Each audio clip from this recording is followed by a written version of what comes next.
Hello and welcome back to Our Life, Beginnings and Always. Previously on this, Cove had been obsessed with taking Marina to various places for pseudo dates of some sort, and apparently his dad was concerned because he keeps looking up the words how to make someone happy. And now the thrilling conclusion. Cove was sitting on the couch with the aforementioned laptop open. He peeked up at you with a puzzled look and then melted into a smile. I thought you were my dad. Did you forget something? No. Shook your head. I hope you're not too disappointed it's me instead of your dad. Your father and I were actually just talking a minute ago. What are you doing on your laptop? Yeah, that. Nah. Hope you're not too disappointed it's just me that you're instead of your dad. You teasing words sake and you watch the smirk grow across his face. You crossed your arms and grinned. No way. Why are you here?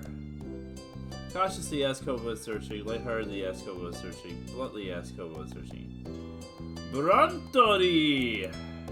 We need to talk about something. Okay. Let's break up, Cove.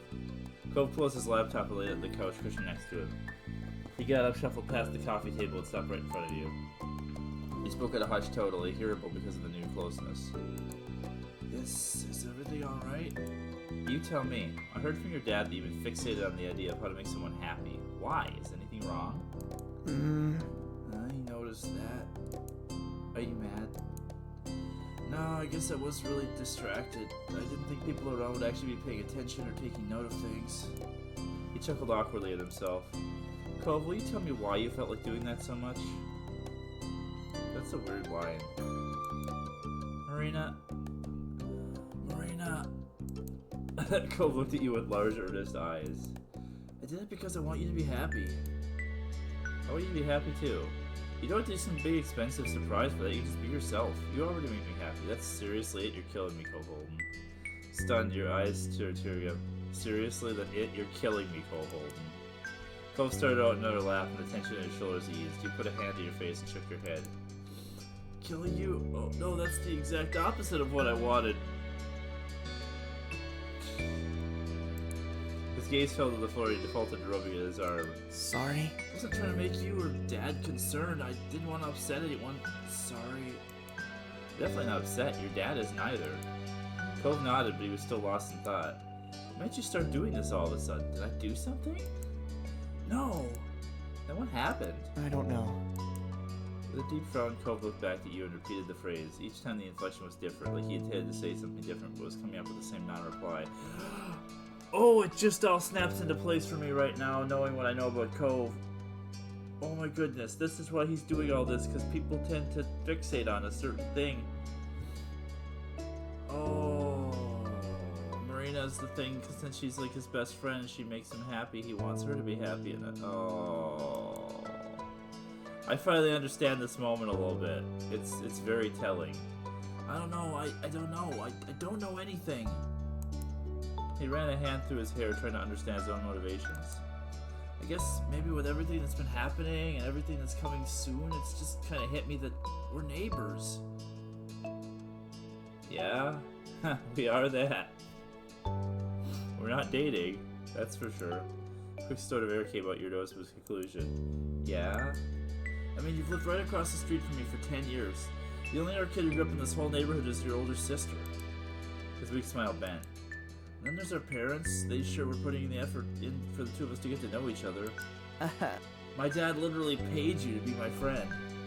Boom. Every single video now, we get a joke about that. I love it. I love it. That's our whole relationship, is that Cliff did this. I'll never live it down. Cove shook his head with a laugh. His gaze was far away as he nostalgically reflected on the history you had. Basically, everything in our lives was set up for us to be together. It was always effortless. Yeah, except that we're not together. Why not? It practically went without saying that we'd be around each other, but it won't be like that forever. Our parents can't always be there to arrange things. We can't live in the little world of the street forever. Okay. This is actually kind of hitting now. Because this is a thing, right? People in your life that you meet can be there for a long period of time, but like, I have friends from high school that I don't have anymore, and I have friends from college that I don't have anymore. You tend to lose people. And Cove doesn't want to lose you. I keep making fun of the fact that this game is so, like, touchy-feely about all that stuff, but I kind of get it. It's all kind of coming full circle here. Do I even know how to make it work when I don't have every advantage possible? Made you happy in the past, could I keep doing it? What even is it that I do that makes you happy? So this makes more sense when you're dating, if I'm honest, because why would you be that concerned if we were, you know? Cove started to run a hand through his hair again, but he stopped partway through. He looked at you earnestly. I've never had a friend who talked like this, the way this guy does. It was like breathing. When you're just going through life, you do what you're doing without even thinking. It's like they didn't really write different dialogue whether you were just friends or whether you were dating. Also, I really like the design of this house. I love these upper areas that are lit up and stuff. It's just, I don't know, I really like this house. If I had to live in one house in this game, it'd probably be Cove's house. I like it more than our own house a lot. Like, just the way it is. And something reminds me that you're breathing, and you become way more... Something reminds you that you're breathing, and you become way more conscious of it, like this sentence does to you, so enjoy that. Being with you is the same. I do what I normally do without pondering deeply on it, but now all this stuff made me start thinking about it. Then I couldn't stop thinking about it. Felt like I needed to try harder, to make an effort for you, for the relationship we had. I had to... Well, that's what I did. Cove scratched the back of his neck. He looked sheepish now. It seemed like such a good idea in my head. It made complete sense, but maybe it was dumb. He punched his arm affectionately. He threw your arms around him and hugged you. Started crying. You laughed. You laugh. Nah, we'll do this. Hey. You reflexively held his arm where your knuckles hit. You cracked a smile and it only grew as you felt emotion swelling in your chest. Oh my goodness. Frickin' Cove. Stepping back, you took a deep breath. Cove shifted how he was standing and watched you bashfully. Cove, you'll always make me happy. You don't have to worry about any of that. You're so precious. You're a big dumbass. You know, it's okay to tell her you're feeling this way. You're a big dumbass. Cove blinked and did a double take. He was aghast you would say such a thing despite you having just admitted to probably be... Despite having just admitted to probably being dumb. If you stood up straighter. You heard me. I mean it. Affectionately. Cove cracked a smile reluctantly to his smile. Cove, you're my best friend. It never mattered how much we pushed into... You were pushed into spending time together. If I didn't like you, or you didn't like me, you never would have made any of this happen. We never would have gotten this close. We chose each other, and I don't see that ending anytime soon. We're gonna be okay. There was a pause where neither of you were certain who was going to speak next. Cove sniffled. Wow. Thank you, Marina. Thanks for looking out for me, even when I didn't notice I was doing something worth checking in on. You're amazing. You're welcome. Someone has to do it. It's no problem. It's no problem. And you meant it. Cove always was there for you when you needed him. You breathed a happy sigh of relief that you were able to work this through. Cove chuckled. Now that everything was out in the open, his words were lighter. I gotta thank my dad, too. I could always count on him to be around. I have such good people in my life. He smiled softly. Cove withdrew a bit, looking shy. Can I, still show up tomorrow and invite you on the last surprise outing? Yeah, I'll see you first thing in the morning. Cove brightened, hearing that from you. Grinning ear to ear, you honestly couldn't think of anything better than seeing the earnest look in his eyes. He simply wanted to spend time having fun with you. I can't wait. Me either. Alright, you should probably go home, huh? It's getting late and you need your rest. He looked at you, attempting to feign an innocent expression. You need your rest too, dumbass. I mean... What if something just happens to happen tomorrow? He laughed as Cove grinned, acknowledging his poor attempt at subterfuge. Good night, Marina. Good night. Try not to miss me too much. He headed to the front door waving as Cove saw you out. When you walked out in the street, you noticed that Mr. Holden was still standing out there. He looked up at the sound of the door closing behind you, his phone in hand, smiled as he sized up the situation. Oh? You were in the wild. I hope that's good news. Everything's fantastic. I got it all taken care of. Sorry for keeping you out here for so long. Were you really gonna stand out here in the dark until I left? Thanks for letting me know about this. It's all better, you know. I got it all taken care of. Great. Glad to hear it. Everything truly resolved. You exchanged good night wishes of Mr. Holt before continuing the very brief trip home. She's not going to treat adults with as much stark, like, less familiar adults with as much snark as she does to Cove. Not wishing to disturb anyone, you quietly snuck inside and gently pushed the door closed behind you. As it clicked into place with a minimum of fuss, you let out a sigh. Your mind buzzed as you climbed the steps to your room. Cove had done so much to make you happy, and you knew he'd be back tomorrow with another big surprise. You were determined to fully appreciate his effort. You wanted to prepare a gift. Surprise him with too. You realized enough was enough. You were going to change plans to make him surprised.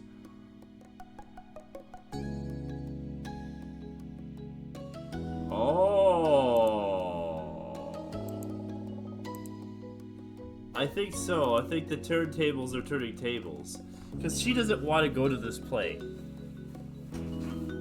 I'll be honest. Marina does not want to go to the play. That is not something she is interested in whatsoever doing. I am a theater nerd. I love theater. I would go to theater all day long, every day long. I don't think Marina's a get Cove a gift kind of person, but I think she might actually feel bad that she never has, because she never has. Like, whenever there's been an opportunity to get Cove a gift, I haven't taken it for her. She's not like a buy people things as like a thing, kind of thing. So I don't know that she would start now, but she would probably do this at least. Cove's plan was extremely thoughtful, just like him, but you couldn't let him be the only one concocting schemes. This man's over here making me scheme and plot. With his attention diverted to his own surprise, it was the perfect opportunity for one of your own. He'd never see it coming. That didn't mean thinking of something was going to be easy. You wouldn't want to do anything that might risk making him uncomfortable, or a random activity just for the sake of doing something new. Yeah, the play definitely feels like that. It needed to be something he'd actually want to do. He thought about Cove. The obvious destination was the beach. He'd never got tired of the sea, no matter how many hours he spent with it. And while there are many beaches in California, you knew he'd be happy with any one of them. A trip to a shore wouldn't quite cut it this time. After all, you both still inevitably wind up doing the same things you always loved to do on the beach. And time would pass in much the same way as it would if you were still in your hometown. You wanted this plan to be something special. Luckily, as much as Cove associated himself with the ocean, you were one of the few people who knew that there was another, quite different type of location that he treasured. Surprising him with a trip somewhere else that was with that element was absolutely the kind of moment he'd cherish forever. Pulling up a browser at your phone, you searched a phrase for Sunset Bird White Poppy Field. Oh, that's how they use that asset that they made. Ahaha! Smiling to yourself, you settled down and began the hunt for the perfect spot. Cove was working so hard to make you happy. You dearly wanted your friend to be happy too. You could only hope your efforts would work as well for him as the plan's working for you. Yeah, let's not go to the frickin' play. Let's just not. Because she doesn't... Especially because I know what kind of plays you see, and it's dumb. You were up early the next day, ready and waiting for Cove's inevitable appearance. Your ears were perked, listening for the doorbell, but instead what you heard was a familiar rapping on the window pane. Oh, he got tired of me giving him shit about using the front door. I'm pretty sure if you don't do that, he gets to the door all 3 days. There was no need to look to know who that was. Only one visitor used your window as his personal entranceway. Getting up, you headed over to let him in. You gazed into your neighbor's face as you unfastened the window, opening it wide. He smiled at you, still crouched on the window ledge. Hi, I'm glad you're here. Surprise. Surprise? Surprise. Tired of using the front door already? You waited for him to say something.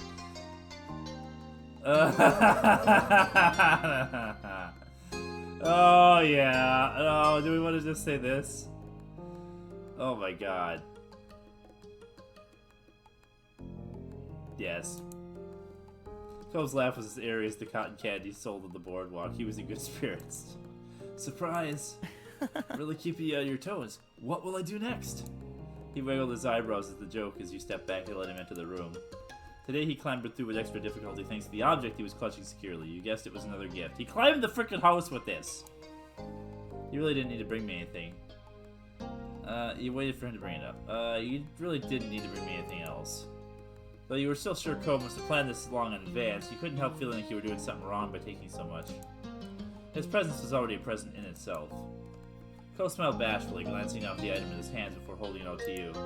With a bit of flair, he spread out a stack of papers that turned out to be a thick pack of postcards. There were also strips of stamps.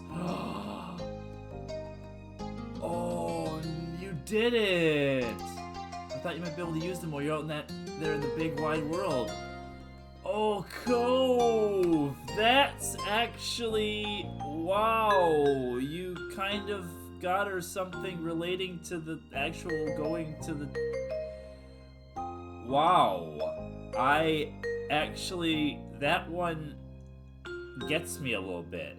That he thought of that Marina's big plan for the future is to go on this trip. Which kind of is why this is actually kind of significant, because they really won't see each other. This is gonna be the end. Like, she's leaving for a long time. Like, to figure shit out. I don't know, man. His eyes were trained on you, searching for your emotion on it. I hope you like it. Yeah, I think... Actually...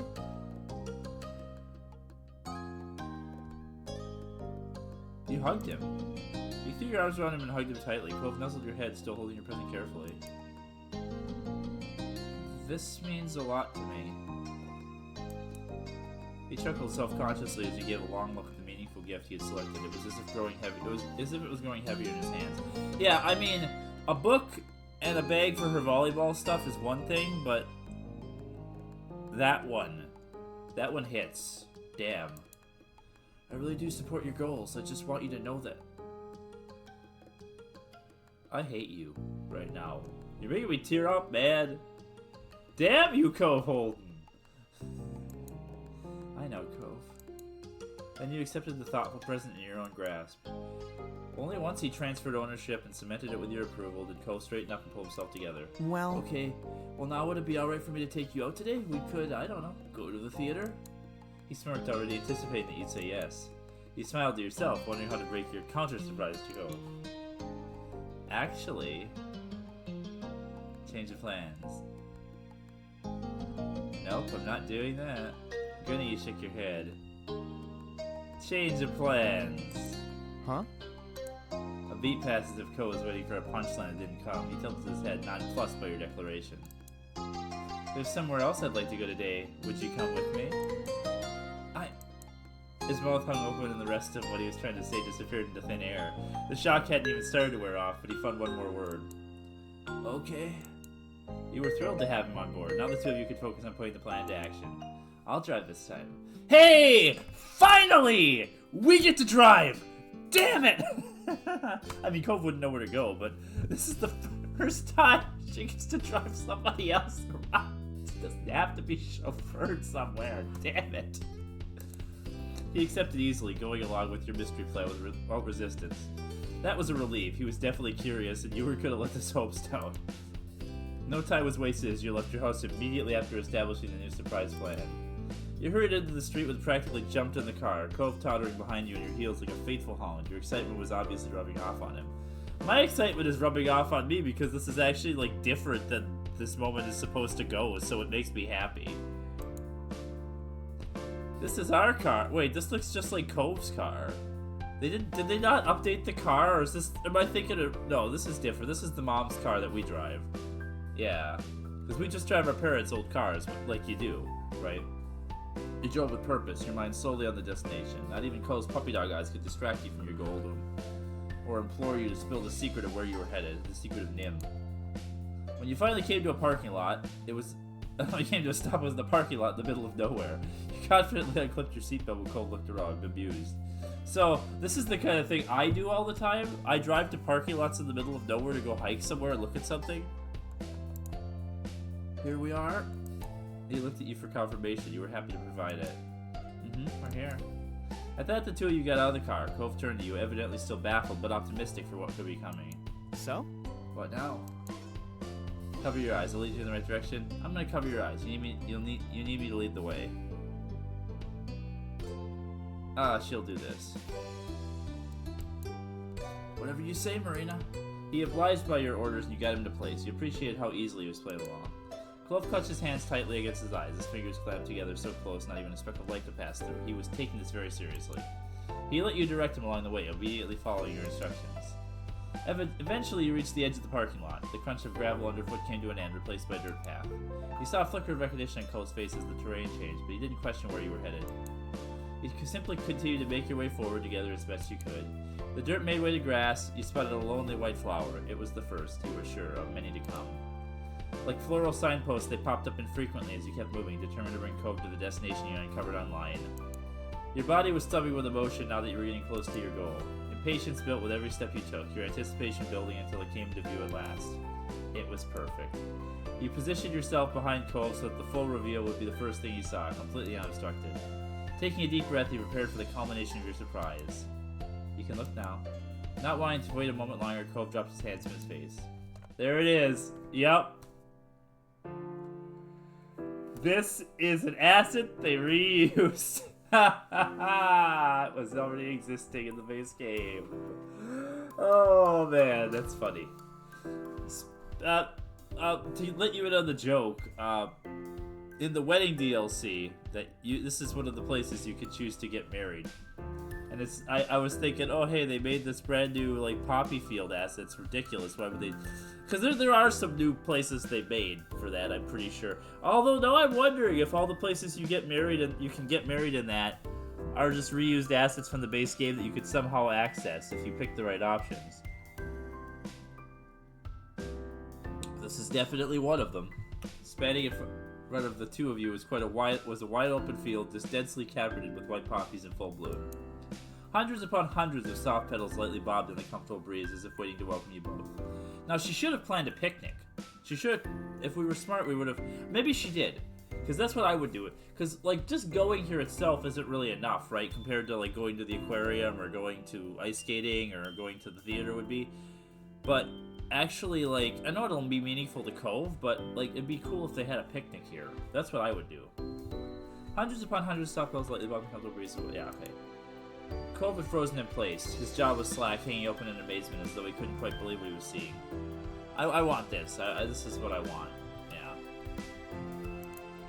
He couldn't blame him. The dissonance between the unassuming parking lot, mundane and man-made, to the bounty of nature which you brought him to was starting to startling in itself. This is really cool, though I would love to go to a place like this. And other than the hill behind your house, you'd not encountered this flower in the wild. From Cove's perspective, to suddenly be greeted by natural paradise tailored to him right down to his favorite flower must have been something he'd normally only get in a dream. Cove blinked slowly and repeatedly as he took in the expansive flora laid before him. Tears began to form, clutching onto his eyelashes and clumping them together. Now, if we were doing the wedding DLC, and we got married here, that would be really meaningful now. Yeah. It's interesting, but we're not doing that, obviously, because she's not dating Cove or in any kind of relationship with him, and we're not changing that anytime soon. He lifted his gaping mouth to a wobbly, open-mouthed smile that teetered between joy and disbelief. Oh my god, oh my god. He was too choked up to string three simple, familiar words together. He'd left him speechless. Finally, Cove regained some of his composure. He opened his mouth to attempt to speak once more. See, are you really confused with why I want to do so much for you? When you go and... To finish the thought, he waved a hand to the beautiful field you found just for him. His voice, which had been bright, dimmed to a soft murmur when he followed up on the question. Nobody else in the entire world would do this for me. Oh, Cove. Nobody. Glad to do it for you. You're welcome. I feel the same about you. He nodded, pleased. What can I say except you're welcome? He meant every word. So, could we look at the flowers together? His voice was still soft, as though speaking too loudly might shatter the magic. I'd be happy to. He giggled in a tiny giddy way at that. Thanks, Marina. Carefully, so as to disturb the natural peace as little as possible, you and Cove began to make your way through the field of flowers. Now that you'd reached the destination, there was nothing to hide. You could finally walk side by side once more, eyes wide open as to what was ahead. You really cherished taking the journey as partners. With the conclusion of Cole's big plan of yours, you might have expected to feel a little wistful. It had been an exciting few days, but there was no need to yearn for what had gone. After all, you knew that the two of you would always find new ways to bring a smile to each other's face, the way you both did, and you were looking forward to new surprises already. Oh wow, that's it. That's just it. So this is going to be a really short one. I could have probably just tacked that onto the other one and had it be a little bit longer. Well, I thought we were... For some reason I thought there was a whole nother scene, like we did the moment and then we came back home and had a whole nother scene with like people and stuff. I'm remembering these incorrectly. Well, that's been fun. That was exciting. That was different. It was, I'm glad we did that. I'm gonna save over that. I'm not gonna change that. Like, I don't think anything worked out. Like, I'm glad he got the postcards. That was a gift that, wow. I might keep recording more of this today. I might continue right into the prologue here. Or the epilogue, I mean. But yeah, thanks for coming along on all this. We'll see you when when summer ended. Wake me up when September ends.